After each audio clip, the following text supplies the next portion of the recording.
Hey everyone, it's Lindsay here from chaosTo. We're up here at McNeil Point in Oregon, just near the base of Mount Hood. So Mount Hood is 11,129 feet, I think, and we hiked from way back down there over this ridge line. It's about a 3.9 mile hike, and the altitude gain is quite a bit, somewhere between 1,000 and 2,000 feet, I believe, from where we started.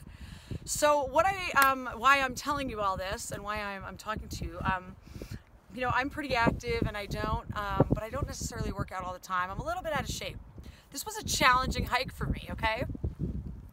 This altitude gain, it challenged me. You know, I was out of breath a few times. I was struggling a few times. My mind was wanting to kick in a few times and get really pissed off because I was struggling. And I share this with you because, you know, lately I've been talking to you a lot about our inner narratives and the I can't voices and how much we limit ourselves in our heads before we even try something. Now, there was a very real part of my mind that knew damn well that I could do this hike. I knew I could make it 3.9 miles. I knew I've done harder. I knew I've done worse. But that being said, partway through the hike, that other voice in my head was kicking up, you know? And I'm someone who's pretty vigilant, and I do, you know, I'm pretty mindful of my inner narratives, and I've worked really hard over the past few years to shift them because I was a prisoner of the I can't mantra for a really long time.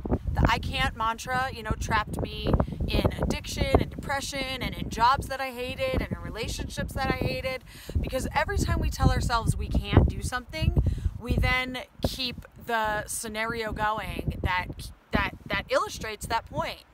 So, you know, had I quit halfway through this hike and listened to that other little voice that wanted me to just not push myself and wanted me to stay comfortable and didn't want to keep going through the hot and the heat and the altitude gain and the flies and all of these things. So I had a choice.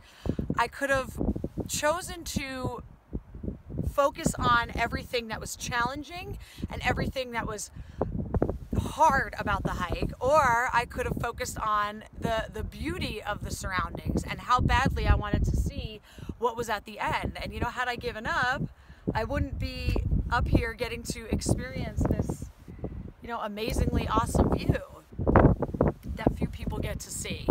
So, you know, even I share this because in the idea of being sort of transparent, you know, we are never just fixed, and it always seems like it's a lot easier for whomever we're watching, and the grass always looks greener, and we can always find somebody to look at and say, oh yeah, great, it must be easy for them, and they just, you know, can do everything they want, because that's our perception, and that's what our mind does.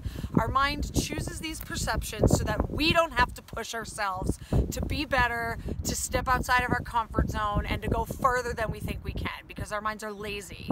And when we do, we find out that there's, you know, miraculous, beautiful things in the world.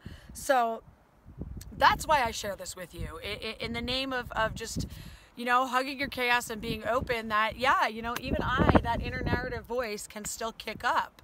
And I'm perfectly happy to admit that in the name of, you know, inspiring you to maybe do one thing outside of your comfort zone today. So if this video resonates with you, come by the blog, hugyourchaos.com. Come see us in our Hug Your Chaos Facebook group. And yeah, I'll see you guys around. Bye, everyone.